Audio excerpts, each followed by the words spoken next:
What up, y'all? It's your boy, OSGOE, one Sir Grove of EVT in England. I am of English heritage. That is correct. I am European American, and my ancestors are from Europe and Africa. So, in that, this evening's episode of this particular podcast, depending on where you are in the world, is about kicking the habit. Just fucking giving up the smokes, man. Everyone has addictions. Everyone has addictions. Whether it's binge watching some fucking shit on the internet or, whatever motherfuckers do, sniffing a little cocaine or a lot of cocaine or somewhere in between, or fucking opioid addiction. Hey, man, none of it is to be taken lightly. None of it. It's some serious shit. I'm not here to downplay it at all or to minimize it. Quite frankly, man, I do comedy, man, but addiction isn't fucking funny, dude. Some people might make light of it in their jokes and shit like that. Dude, cigarettes are fucked up, man, and I've definitely dealt with addiction to tobacco. Definitely fucking dealt with addiction to tobacco products, dude. So, the homie Sen, he's like, yo, dude, I want you to kick the habit, Grove. Like, I want you to fucking quit. And he's been a bit of my moral compass because we're fucking homeboys, man. We're homies from the block, from the Riverside, and, former roommates, and we're label mates, bandmates, man. You know what I'm saying? We're in the same rap group and have been for shit, man, like fucking 25 years now, plus. So I noticed that Mr. Broccoli, also homeboy, same thing, equally one of my player partners. You know what I'm saying? We're all equals in our familia, that is, in our organization of 495. So Mr. Broccoli Landers, Mr. Broccoli too, by the way, he was Mr. Broccoli back in the 1990s going into the early 2000s. And then some other dude came out and started to call himself Broccoli. And we were like, man, what the fuck, dude? So, man, we were putting out albums like before that. You know what I'm saying? So we added the Brock Lee Landers. And Brock's always gone by his AKA. Has always been Landers. We all have AKAs. Like, I'm Big Grove Dog, a.k.a. Grovey D, a.k.a. Dat Nigga Grove, a.k.a. OSGOE, a.k.a. One Sir Grove of EVT, or just One Sir fucking Grove, or just Grover Groves. So, I'm just a fucking Grover. So the point is, man, that Brock Lee Landers, that is Brock Landers, the homie Brock, Mr. Broccoli, OG Mr. Broccoli, triple OG Mr. Broccoli, the homie, just like said, Brock and I, man, and the whole crew, we used to chain smoke, dude, and I'm not condoning it. Like, if you're a kid, man, or an adult, don't do it. Fucking don't do it. I'm on a campaign, dude, to kick the habit. I'm gonna fucking kick the habit, dude, because I've been talking about it for too long. And I had quit smoking tobacco for like 4 years straight, dude, a long time ago. And then I picked the habit back up, and it's a disgusting, fucking vile habit. And I don't judge folks, like, you know what I mean? Like, to each his, her own. Damn, they're hella fun. Just look at, man, it's the summertime. And you got these females out, dude, fucking looking hot. And everyone's out, like, jogging and shit. They got, like, swim gear on and stuff like that.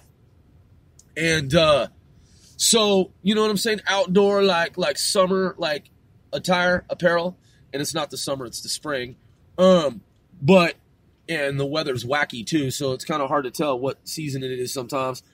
I'm like, okay, we just got out of the spring, but it looks like it's the fall again. Where's the summer? You know, I understand that it's not the summer yet, but it's like we've gone from spring into like 30-degree like weather not too long ago. But back to my point. Back to my fucking point. This is a mobile podcast, so I'm just checking out the scenery here on the eastern seaboard of the United States. Driving up and down the coast. fucking kicking the habit, dude. Sen, he told me, he said, Grove, dude, smoking is a waste of time, and he's right. He's absolutely correct. And I know that, and I work in advertising and marketing. If you guys haven't figured that out, like, Sen's lyrical. Mr. Broccoli's lyrical. I mean, I bust lyrics too, but my role, my job is advertising and marketing. I'm the fucking dude. I'm like the hype man. Really? But I'm also an executive producer. So I'm double-hatted, man. I'm dual-hatted. You see what I'm saying? For this particular campaign, for this particular phase of the saga, I'm the advertising and marketing dude. And I'm the pitch guy. Like, I'm pitching to the majors, like the major labels. We're not even fucking playing. Like, just in case somebody thought we were playing, man, if motherfuckers thought we were playing, dude, you should be able to tell from the graphics that we just published and we just released and the quality of our shit in 2019 in terms of our music. We're not fucking playing, dude. We just put the track up. Look, we just put the track out that is a track that's actually existed for some time, that should have been released a long time ago. We just put up the track. It's not for sale, dude. It's just promotional shit. I'm saying? It's just demo, but it's professionally recorded. It has Scheme at the beginning, okay? Scheme's on it. Send the Soul Stealers on it. Mr. Brock Lee Landers is on it. And Dizzope is on it. So you got 4 cats repping level 4 and 495, that is Sen and Brock Lee, are also 495. They come from 495 before level 4 existed. So you got 2 cats repping 495. You've got 4 cats repping level 4. Dude, that song that starts off with Scheme and Sen and Brock Lee and then Dizzope, dude, that's, man, look, that's some West Coast fucking certified G shit, dude. That shit, man, you're talking about West Coast legends, dude. Dizzope, okay, so look, Dizzope was with the crew, was with the crew called M1 Posse. And in relation to M1 Posse, 87 Posse, okay? 87 Posse, M1 Posse, the very first rap concert that I ever went to on the West Coast, I believe it was the American Legion Hall. Don't quote me on that, but it was something like that. It was downtown. And downtown EVT. My cousin Rizzo is one of the founders of 495. The homie Rizzo, my cousin, my biological white cousin, who I've spoken about at length, he and I grew up listening to hip hop rap. He was friends with DJ Slow-Mo because they went to school together before I was tight with Slow-Mo, and all 3 of us were teamed up playing sports, going to school together. So DJ Slow-Mo in high school, he having lived on both the Bay Side where my cousin Rizzo lived and also on the River Side where he and I and our crew lived, right? DJ Slow-Mo in high school was connected to DJ Nanino and 87 Posse M1. He was going to their shows and associating with them before I met them and before my cousin Rizzo met them. DJ Slow-Mo, keep in mind, is my cousin Rizzo's homeboy from childhood, mine as well, but Rizzo met him first. And they went to the same school together on the Bay Side. I didn't go to school on the Bay Side. I went to school on the River Side. So when we're in high school, Rizzo's telling me, yo, Slow-Mo has been kicking it with Nanino in them. And I was like, word? And he's like, yeah, you know these tapes that we've been listening to? M1 Posse, 87 Posse? He said, man, Jerry, that is DJ Slow-Mo, he is connected to them doing stuff with them. And I was like, what? And he's like, yeah. And I'm like, fuck. Like, what's up? And he's like, yo, they're having a concert downtown, right? So, they had been doing concerts, yo. And they were in the newspaper locally and whatnot. You know what I'm saying? Police, controversy type shit. Cause they, like any posse, man, back in the day. I mean, come on, man. I'm talking about the NWA era. Straight up, like no bullshit. I'm talking West Coast shit. This is the Pacific Northwest, man. So gangs have already spread out from LA. Gang shit is on and fucking cracking and popping. And I'm not condoning it. I'm saying, man, we're talking about the height of the fucking gang war on the West Coast and in America. So DC was fucking cracking. Chicago was fucking bracking. I'm saying, man, like, I'm talking about the 1980s. It's not even the 90s yet. It's the end of the 1980s. Going into the 1990s. Early fucking 1990s. So, we go, my cousin Rizzo, as a lot of y'all know, I lived with him and his dad, my uncle. His mother, my aunt, married my uncle. You know what I'm saying? And so my uncle and my aunt, my mother's sister, they took me in because my mother was in the military and she had this husband who wasn't my own dad. My dad was in the military too, but she dated this dude that was in the military and he was a senior chief, man. And he was going up for senior master chief and we didn't get along, man. So I stayed with my aunt and uncle and his sons, that is my cousins. And so we, on the Bay side, this is an upscale community. There are parts of the Riverside that if you took those same homes on the Riverside and you brought them out here to the East Coast, dude, they would be multi-million-dollar fucking homes. But in the context of the West Coast, a lot of Bayside homes, man. I mean, there are nice homes. Like, don't get me wrong. It's a historic district. But there's also the low-income project housing community. There's what we used to refer to as, like, a mobile home park. You know what I'm saying? They used to call it the trailer park. You know what I'm saying? And there are politically correct people out there, and I don't want to offend anyone. You know what I'm saying? But, back in the day, it was called the trailer park. And the projects, the old projects, and the new projects. So, growing up on the Riverside, I lived in the old projects before my mother got her college degree. So we lived in what was called the old projects. They were green colored, like the color green, like the evergreen state.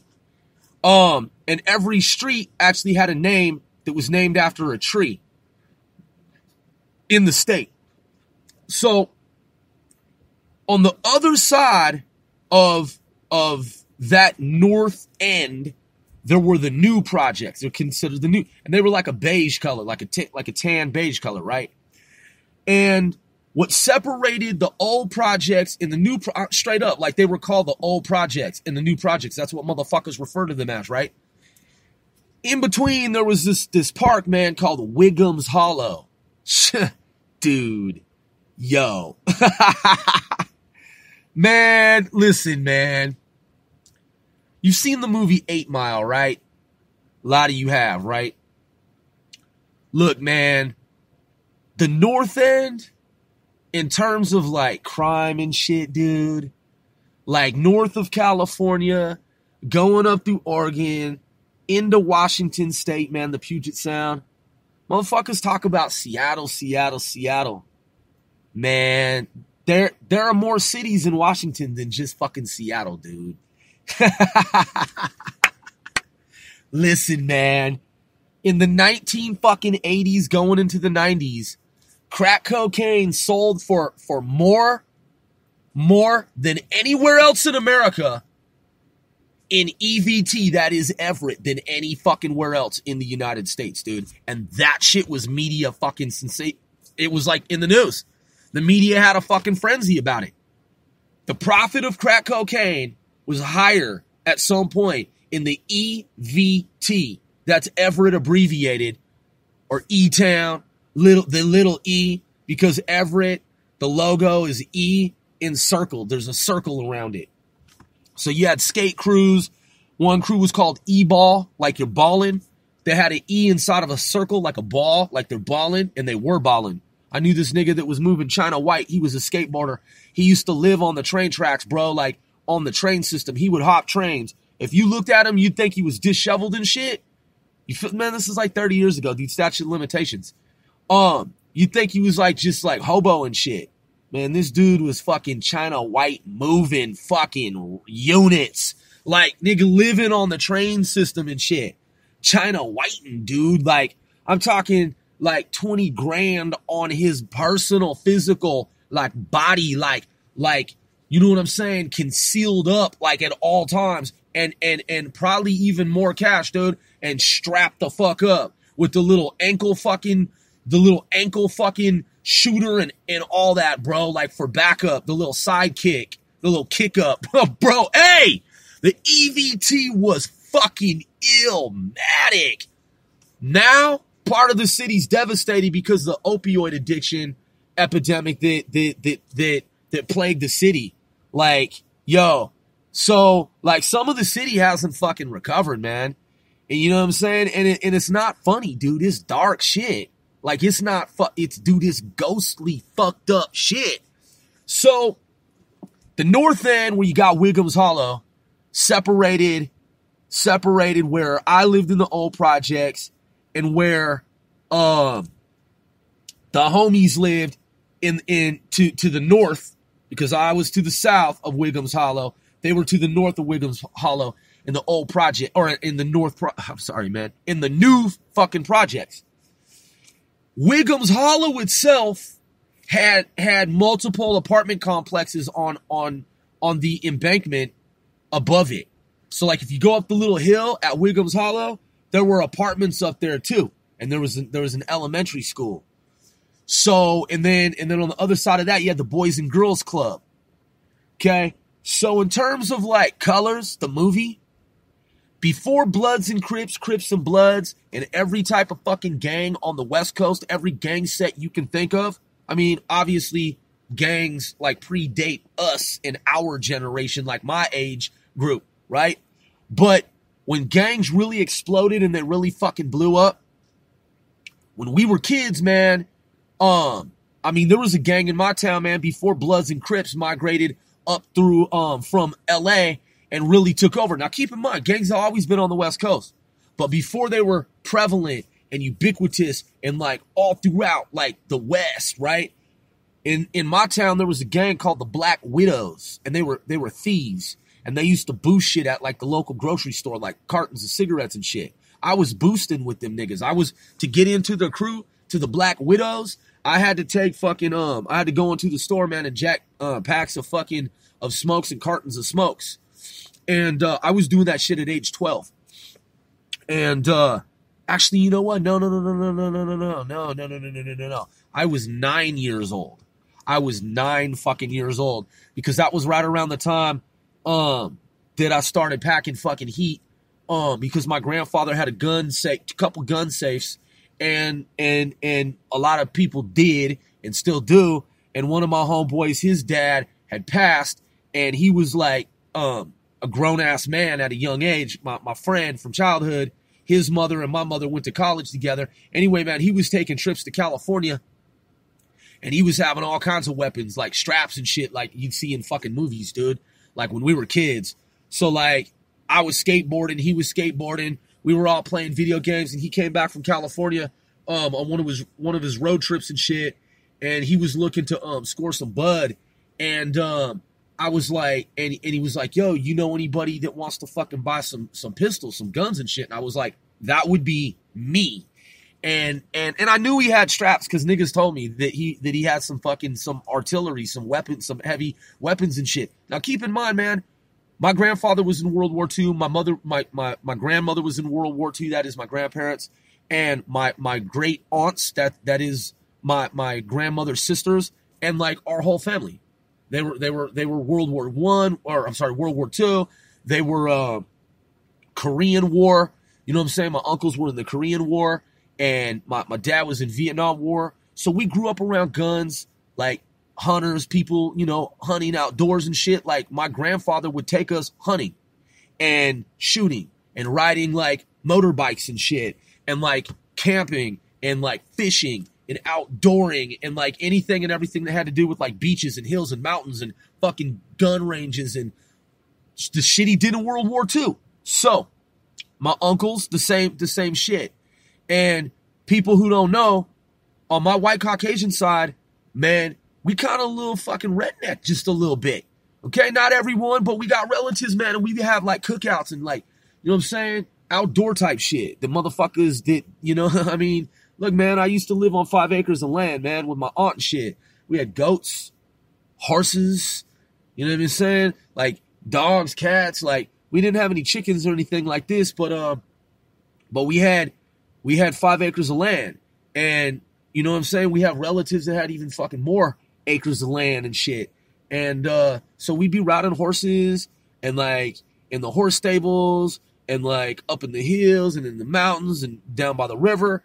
And man, we used to hike up in mountains and shit. So the reason I tell y'all all this stuff is that the homie, his dad who passed early, similar to my grandfather, we grew up, man, watching fucking, you know, cartoons, G.I. Joe, all this shit. So we didn't give a fuck, man. And you know, when we were kids, like we grew up like around guns and shit. So the homie's making moves, dude, when we were like fucking hella young, and he's already taking trips, like road tripping, like not even going to school like he's supposed to. You know what I mean? I felt bad for him because his dad passed, man. You know what I'm saying? But he was like skipping school heavy, dude, and like road tripping like to different states. So he was fucking with these like stoners, man. And he comes to me, and I already knew because I'd see him on occasion when he'd come back from these road trips, and people told me, and plus I saw him a few times with straps, and so like, you know, I wanted to get some straps from him, like knowing that he had them. So finally, man, like after so many different like times of us like seeing each other like around town, when he'd be back and forth from road trips, he actually was like, I actually met up with him, and I was like, yo, dog, and he's like, yeah, man, he's like, absolutely, he's like, absolutely, man, he's like, man, you trying to get some sidearms, you trying to get some pistols, dog, like you trying to get arsenaled up? I was like, fuck yeah, man, I've been trying to connect with you for a minute. And he's like, what you want?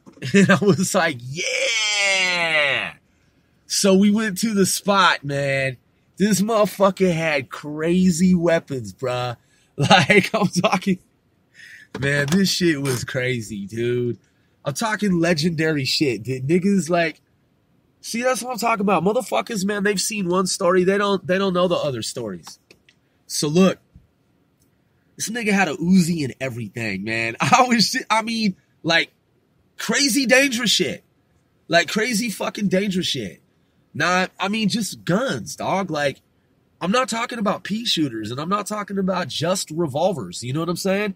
You know, revolver won't jam, but I'm saying, like, he didn't have just, like, old school, like, antiquated weapons. He didn't have any antiquated weapons. All of his shit was military assault shit. Like, I'm just talking. Dude, we were so young, and it was just so fucking surreal. So anyway, that part of the North End was where we all played sports, man, at the Boys and Girls Club. And we all had teams where we used to wear colored uniforms. So that was pre-gang shit. Like when we were on different sports teams growing up. When the movie Colors came out, Bloods and Crips were already fucking on their way. They were already posted up. They were already in town. Like, they were there. So when the gang shit fucking sparked off, man, and we were in junior high school, going into high school. I remember clearly, man, I was in fucking 8th grade. I was in 8th grade when the movie fucking Colors came out. That's when shit became fucking ultra perilous on the West Coast, man. That's when shit... Dude. I was in cooking class. There were advisors, because we had home economics. Had cooking, sewing, arts and crafts, and woodworking, metalworking. And you rotated around to those 4 different things.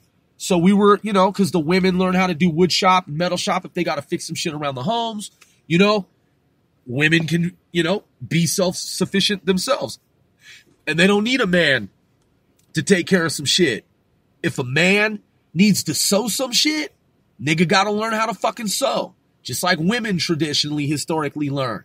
So that's the whole basis of home economics. So we ended up in cooking class because it was required. You couldn't fucking get out of junior high school in the county that I'm from, in the city and state that I'm from. You couldn't get out of fucking junior high school unless you did cooking and sewing. You also couldn't graduate from high school unless you learned how to fucking line dance in two-step. I say that, it's true, because it has to do with courtship. Like, if you're going to court a woman or a female, a woman's going to court a man, vice versa, dude, you got to know how to dance. It's about social graces. Social graces. So you had to learn how to dance. You had to learn how to interact with the other gender. Back in the day, it was a fucking state requirement. If you think I'm fucking crazy and I'm delusional, look this shit up. You couldn't graduate from motherfucking high school in the state of goddamn motherfucking Washington unless you learn how to motherfucking court a woman and fucking dance on some country dance shit. Yo. So, since I'm from a little small fucking pretty much country town that happens to have a sprawling metropolitan area now, dude, I'm not from a big city. I'm from a little fucking town. I'm from a town. I mean, when I was growing up, it barely constituted a city. And in the context of the East Coast, it still ain't even a fucking city, dude. It's a town. And right outside the town is the country. And then down the street from the country is the fucking desert. I lived in the desert. I lived in the fucking mountains and shit. So, niggas who don't know Once or Grove and they don't know me, they have no fucking idea. I'm from a little country fucking town, dude. Pretty much. So, and I've lived in the country too. So, now that y'all know that, let's talk about Grandview. So, Grandview was the avenue, the street at the top of EVT in the new projects. So that's where a lot of gang niggas would meet up. Skateboarders, gangsters, motherfuckers who we grew up like playing sports with that had joined gangs. When I was in cooking class, man, that's when the movie Colors came out. There were advisories on TV. And they were talking about you had to be careful, man, in certain cities going to see the movie Colors because gangs were meeting up and having shootouts at the theater. Before the movie, in the middle of the movie, and after the movie. The movie Colors, man, shit, dude. That scene, spoiler alert, when they shoot up, spoiler alert. If you ain't seen the movie Colors and you don't want to know about the movie, then don't listen to what I'm about to say. That shit in the movie where they shoot up the funeral, dude, what? Come on, man. That shit was the 1980s going into the 90s, man. That shit was ultra illmatic. Like Nas says, illmatic. That shit was fucking illmatic, man. Bone Thugs and Harmony. Bone Thugs and Harmony. They even, man, I believe it's an homage. He says in the song, No Surrender, Busy Bone, he says, and then I'm going to that funeral to shoot that shit up. Because I know that's where y'all niggas is bound to meet up. Cop killers all over the chest mine. Dude, Yo, that movie was fucking psychotic during its time. When they fucking divide the niggas in the jail, you got Crips on one side, Bloods on one side, and we're not talking about pee-wee gangsters. We're talking about gang shit. Real fucking life gang shit. Dude, since the gangs were taking over neighborhoods and plaguing the community, cats that I grew up with that were playing sports, they were like, well, basically militias are going to overrun our community. That is, at the time, gangs. So cats were like, which one are you going to join? That's what people were asking, dude, because they knew it was inevitable that the city was going to be under siege. Think about that shit, dude. We're talking about 8th graders going into 9th grade. That is, in the town that I come from, that's high school. Niggas knew that motherfuckers was about to come around the block, bend the block, outside the G-Ride. That is the Monte Carlo, the Regal, the Reed Dog, the Regal, the MC, Monte Carlo, the Cutlass. Man, come on, dude. The Coupe de Ville, the fucking Cadillac. As Bloods niggas say, the Battle-Lac. I mean, dude, shit ain't even romanticized. Shit ain't even fucking embellished. I'm talking about niggas knew. Yo, that vehicle's about to bend the block in some neighborhood where I'm in. It's going to be a Cutlass, a Monte Carlo, a Regal, some other type of motherfucking old school ride. You know what I'm saying? Some Cutlass shit. You know what I'm saying? Some classic vintage shit. And niggas gonna have Uzis and Mac 10s, Mac 11s, and goddamn Tech 9s and sawed-off shotguns and motherfucking, man, be on some, man, Ice-T Midnight. He says, Ice-T says, this, I'm just citing, and I've talked about this shit, the song Midnight.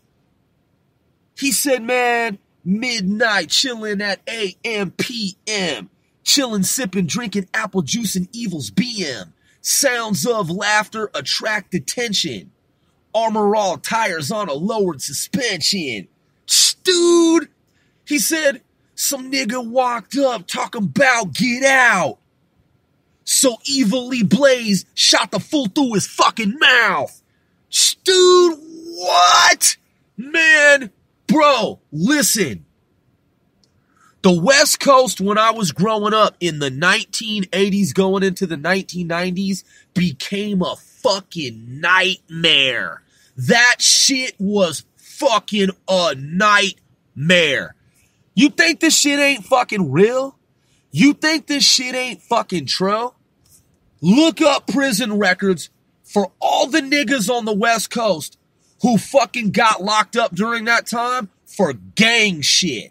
Shooting at cops, cops shooting at gangs, niggas doing home invasions, niggas doing robberies, niggas doing jack moves, niggas selling fucking weight, niggas selling guns, niggas selling dope.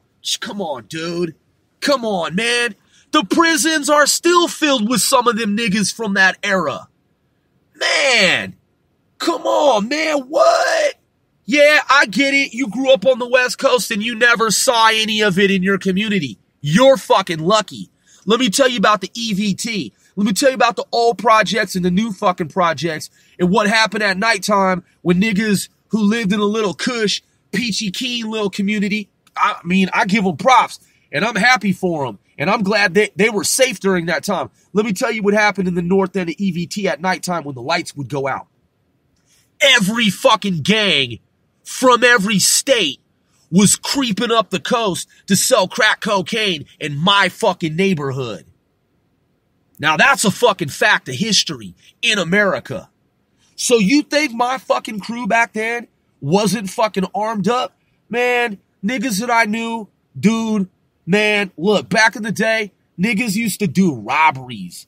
Would fucking take bulletproof vests out of vehicles and shit. Fucking weapons, man. We used to go to the Asians, because the Asians where I'm from, they used to be the most, they were classified, categorized by the U.S. federal government at the time, before MS-13, as the most dangerous gangs in America. It was the Asian gangs. Man, we used to go to the Asians, man, because the Asians, the Oriental Loco Bloods, them niggas had the automatics back in the day. You know what I'm saying? My homeboys from various Bloods sets. You understand me? Fucking Eastside Pyru. You know what I'm talking about? Pyru Damu. You know what I'm saying? 23rd Street Douche Tray. Niggas from North EVT. Niggas from Northern California. Southern California. Niggas from every fucking city on the West Coast. Gangs came from every, man. Niggas from Lime Hood. Niggas from Treetop. Niggas from Tacoma. South Tacoma. Niggas, come on, dude. Man, every crib set. Hoovers. Holly. You know what I'm saying? Man, come on, dude. Man, niggas from Bremerton.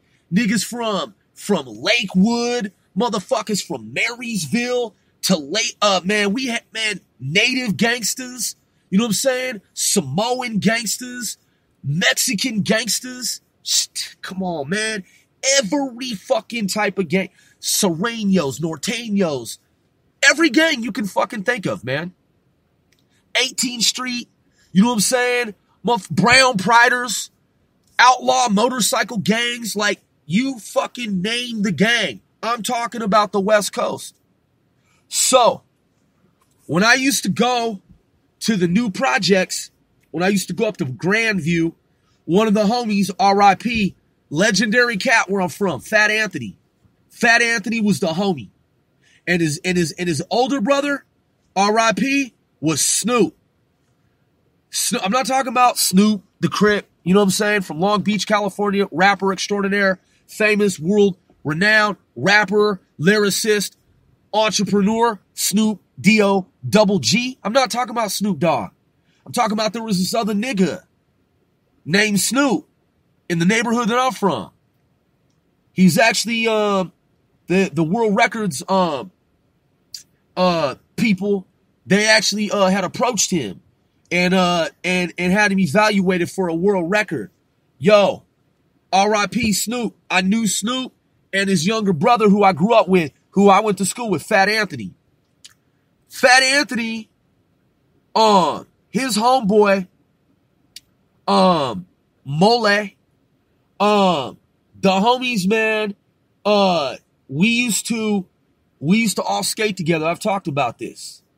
That's actually where I got my moniker Grove, was from them. And I used to skate with this hardcore skate crew called Skaters Defacing Public Property. SDPP. Skaters Defacing Public Property. And we were fucking hardcore, man. We were hardcore skateboarders. We were fucking doing acid drops off of rooftops.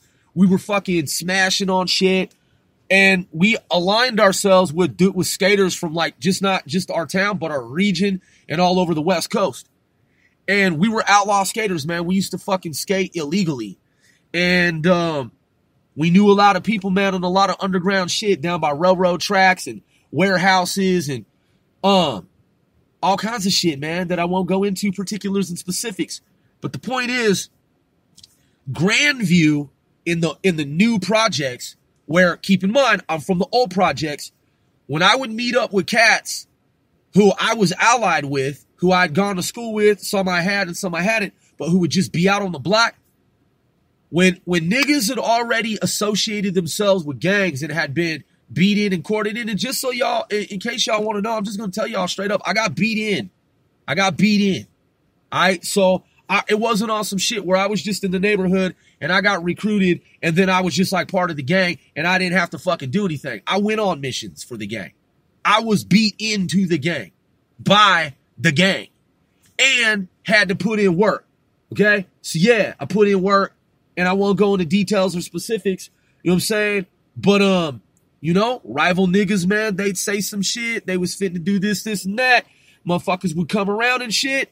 And, you know what I'm saying? You got to act decisively, man. So we had to fucking take action. So I'm just saying, man, like, put yourself in my shoes, man. Back then, you know, seeing the fucking lawlessness and the shit that I did around me, we'd be strapped up, man, and we'd fucking hit their set, man. We come 6 cars deep on niggas, man. More than that.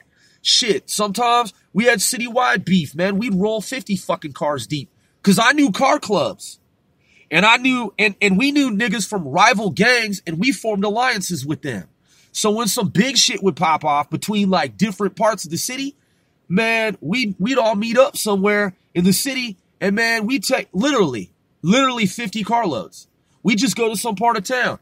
You'd see a dozen cars over there, a dozen cars over there, more than a dozen cars, 3 dozen cars, 4 dozen cars. Man, we'd have 50 fucking cars, more than that.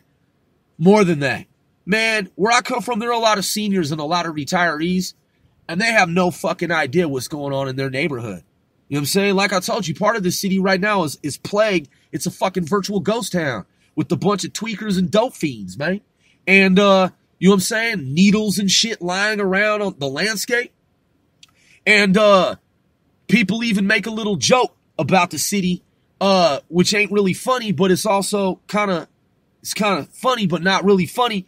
They got the little Lion King joke about Simba, you know what I'm saying? And, you know what I'm saying? Dad talking about like, yo, you mustn't go there. You know what I'm saying? Like, yo, because dude, like, if you know about Detroit, if you know about Baltimore, if you know about, South Central, Los Angeles, if you know about Oakland, California, where I used to skate, you know what I'm saying? Yo, man, the city that I'm from, part of it is a virtual fucking ghost town with tweakers and dope fiends. And it's opioid plagued and crack and every fucking drug you can think of. Still to this fucking day. Still hasn't recovered. So it's not funny. It's not a joke. And, you know, so look. So the point is that, Scheme, the homie Scheme, who used to be Little Scheme and his homeboys, they used to be up there in Grandview. And so cats that used to be around him, a lot of them were blue flaggers, you feel me? And then the homie, one of the homies, you know what I'm saying, who actually looks like me, he was cripping hard like when I was a kid. And I was blooding hard when I was a kid. And so this dude who looks just like me, they call him my twin and vice versa. We kept hearing about each other in the city. And we never met each other. And then one day we actually met each other and it was a trip. And we actually thought we had the same dad. It was crazy. Because quite honestly, man, his mother didn't know who his dad was. You know what I'm saying? And so the thing is, man, is that he ran a cold Crip seg, and he ran a section of these not just the Grandview, but this whole apartment complex where it was fucking base rocked out. It was like some New Jack City shit.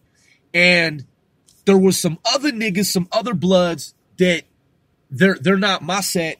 There were some niggas from Tacoma and some Tacoma bloods. In Tacoma, the Hilltop Crips, they dominated a large portion of Tacoma, Washington. And so HTC Hilltop Crips, they're legendary, man, and fucking notorious in the state of Washington. They're no fucking joke. And in fact, it was so bad in Tacoma that the feds had to come in and seize control of Tacoma, Washington as the federal government and take over the city because niggas had come up from fucking LA and had just engulfed part of Tacoma.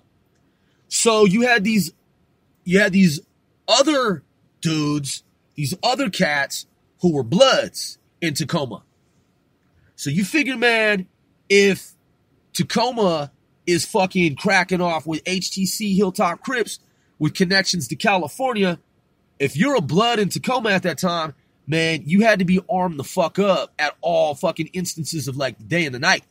Because, dude, you're in man, if you're a B-Dog, if you're a blood, nigga, if you's Pyru and you're in Tacoma, like around the Hilltop area, back in the 1980s and 90s, nigga, you finna have a war.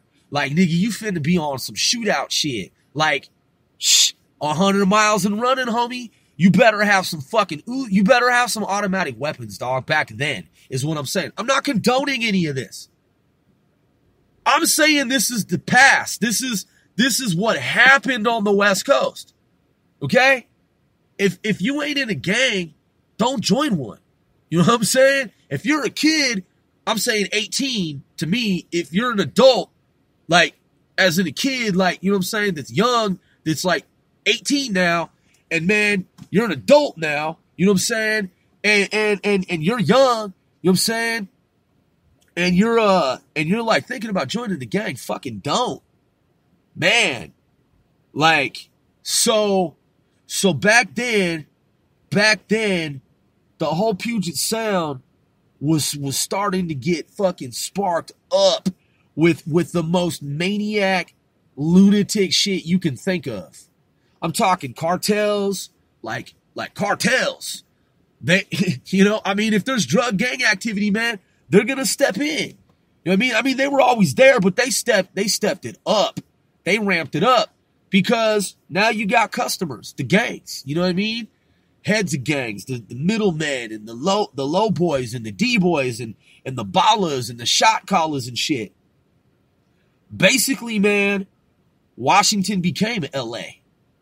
From LA up through Oregon to Washington to Vancouver, BC, that whole shit just became one mega block. It all became LA. So that's the shit, man, that I've been through. You know what I'm saying? Growing up and whatnot.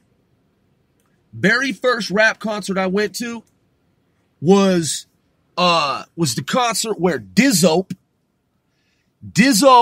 and his homie C-Note, like $100 bill, C-Note and Dizzo and the rest of 87 Posse M1, they were present. And R.I.P. the homie Shun. My cousin and I, we had to sneak out because we were on the bay side, you know what I'm saying? And my aunt and uncle didn't want us going out at nighttime. So we lied and shit. And we went out to this concert. We lied about where we were going and the time that we were going to be back. We fucking went to, the very first concert we went to was an 87 M1 Posse concert.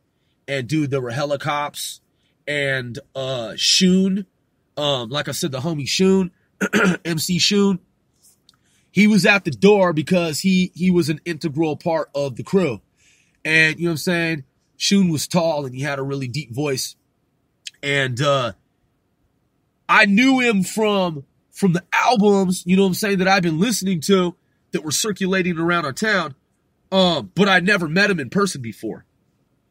He was at the door pretending like he was a security officer. Just being like a prankster, just being funny, just like fucking with niggas. You know what I'm saying? And when we approached, he had like the black Lokes glasses on. So it was like, you know, you could barely see his eyes and shit. And he had, you know what I'm saying, the gear, you know, I'm talking about. And 87 Posse M1. And my cousin and I were in line. And we're about to, you know, get in the door, got our money and shit ready. And there's all these people there and shit. And Shun, like, he's playing the role of security. So keep in mind, we still think he's security. And he approaches us and he's like, "Two of you got any weapons on you?" And we were like, "No, man, no, absolutely not." And he's like, "You sure?" And we were like, "Yeah." And he's like, "You got any Uzis or time bombs?" And we were like, "What? What the fuck?" And he's like, "Nah, I'm just fucking with you." And he's like, "Man, I'm actually," and we're like, "Dude, oh my God, holy fucking shit, dude, you're MC Shun." And he's like, "I never pay tax on my Levi's." Dude, Shun had lines, like, he had shit that was cryptic that you had to, like, think about, you know what I'm saying? And, man, look, like, if you understood, you know what I'm saying, like, if you know what I'm talking about, if you don't, you gotta understand, meeting MC Shun would be the equivalent of meeting, like, MC Ren from, like, NWA. Same shit, man. It'd be the same shit. It'd be an absolute fucking parallel. And I'm talking authentic, bona fide, like, street nigga. I'm talking about West Coast gang shit, like fucking the homie MC Shun. Like RIP, man, out of the utmost respect. So, we get into the, we meet Shu for the first time. We're giving him daps and props and like, we're shaking hands and everything. We're like, man, y'all are about to go on. Like, what's up, man? You doing the set? So he's like, yeah, I'm about to, be in there and stuff. I'm rap with these people real quick, and talk to these folks over here, you know what I'm saying? Then we all gonna go in and everything. The cops are all like looking around and shit. So we go in, we're like, oh my God, that's crazy. We just met MC Shu, man. We've been listening to his cassettes and shit, man. Cause back in then it was all cassette tapes. And we were fucking so stoked. Now keep in mind, our homie, DJ Slow-Mo, who lived on both the Bayside and the Riverside, over in that area in between the old projects and the new projects, he had been in that apartment complex. You know what I'm saying? And so that said, he was already at the concert with them. And they had the DJ set up. They had red and blue lights flashing like police lights in the background. The crew members were lined up, man. You had to go down a few steps to get into this like basement. It was dope. And DJ Nanino was on the ones and twos on the turntables. You know what I'm saying? And they had this track where it had this synthesizer music where it sounded, in my opinion, in my view to this day, it was this track that was like, it had this little, it was this little intro where you could hear just like keys playing, like synth keys on a keyboard, right? So it was like black darkness, and then you just kind of have, like, then there's these like police lights, like red and blue, right? And then everyone's like, what? And this like song that was almost kind of sort of like a signature track because it was like one of the favorite underground tracks, right? You hear this, it's like if you know Close Encounters of the Third Kind and you know the music from Close Encounters, that the aliens, you know what I'm talking about? It had the little synth and it was like, do, do, do, right? Yo, man, this song, if somebody's got it, if somebody can find it, it was like that shit. It was like, do, do, do. And you're like, oh, wow, there's no beat or anything. There's just a keyboard with some keys playing. This is interesting. Let's see where this goes. And it's like, do, do, do. And then you hear this, dude, okay, so look. And then it's like, murder. Murder. Murder, murder. Murder. Murder one. Murder one. Boy. And then the fucking beat comes in slamming. Dude, that shit was so fucking hard, dude. If you were back then and you were a kid and you heard that shit, that was the same shit as hearing fuck the police. Same shit. That shit was cracking off so hard on the streets, on the underground cassette tapes, and it was at the height of everything that you've seen in the fucking movies. It didn't matter, man, if you were in LA. The culture was every fucking where. Everywhere. And, man, that's how Rizzo came up with the idea for Deep in Everett. Because shit was deep as fuck. And man, if you were back then, you had to roll hella deep. Like, I know niggas that graduated from high school. I know niggas that went into the military. I know cats that fly aircraft. Like, I know cats that are scientists, computer scientists, molecular biologist scientists, medical doctors. Typically, if you go to high school, you're going to know some people that graduate and go on and do some shit like that. So, yo, check game, man. You could go to school and you could graduate unscathed and not have any issues because you wasn't part of a gang. The fucking neighborhood that I come from, man, back then growing up, If you didn't live on the Bay side, I mean, even if you did live on the Bay, man, depending on the shit that you was into back then, if you went out to parties and shit back then, man, back then you had to come fucking deep. If you were jocks, you needed to come deep because gang niggas would show up. For real. A lot of jock dudes I know, they became gangsters. Real fucking certified West Coast gang members, man. Real shit. Like, beat in, courted in, initiated in, real fucking shit. You know what I'm saying? Didn't matter if you were prep. If you were preppy and you didn't have anything to do with any of that shit, hey, man, you better fucking come hella deep with hella preps to your party because some gang niggas gonna show up. You know what I'm saying? Back then, man, the whole West Coast was a party. And it wasn't like you would go out on a weekend and it would be like one party. You'd go out and the whole West Coast was a party. If you were mobile and you were driving around or you were on foot with some foot soldiers, shit, man, you might go to like 15 different fucking spots in one night.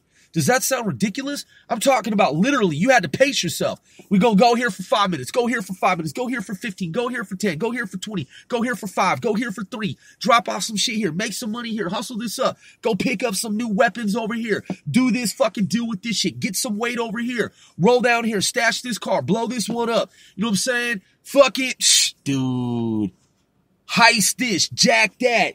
I mean, come on, dude. I'm not even condoning it. I'm talking about it was a matter of survival back then.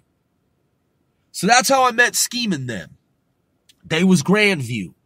They was up there in a part of town that was largely, it was blue flaggers. You feel me?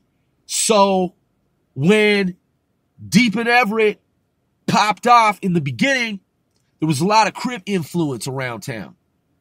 And then, you know what I'm saying?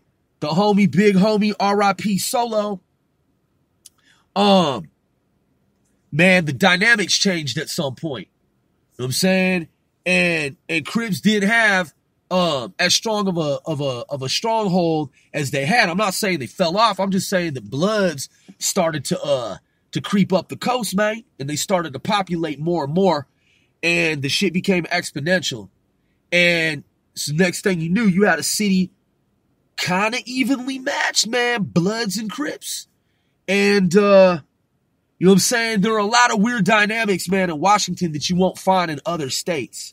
Like Bloods who back then had alliances with Serranos. If you don't believe that shit, it's absolutely fucking true. Because that's how I ended up rolling with the homie Sen and his homies. Okay? Sen and them, come on, dude. They weren't man. They weren't fucking red flaggers, man. They weren't B-dogs. Nah, dude. Sen and them, man, they was blue. They was blue team. We's red team. And we had to ask for permission to go to their neighborhood. And vice versa. And we formed an alliance, man. There was weird shit popping off back then that was different than shit now. You had different gang sets that in different states, they wouldn't be kicking it together. They wouldn't be associated. Nah, man. Fuck no. So, anyway, given that it was a little town, you know, there were cats that were on some higher level shit. And they was about making money. And we just knew that we was going to be in a little small town together. And it was either going to be all out war, which, you know, there was some cats, man, like, you know what I'm saying? The homie, you know what I'm saying? R.I.P., man, KB, little man. Kevin Burns, man, that was my homeboy, man. I was in school with him, man. He's the one, you know, I got put on, you know what I'm saying?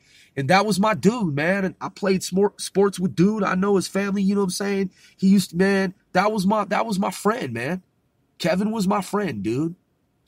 I was the first person he met when he came up from California. I was the very first person he met. You know what I'm saying? My homeboy James Berryman too, R.I.P., man, the homie Corey. You know what I'm saying? Beaudry. Man, I met Kevin before anybody else did. He was in my math class.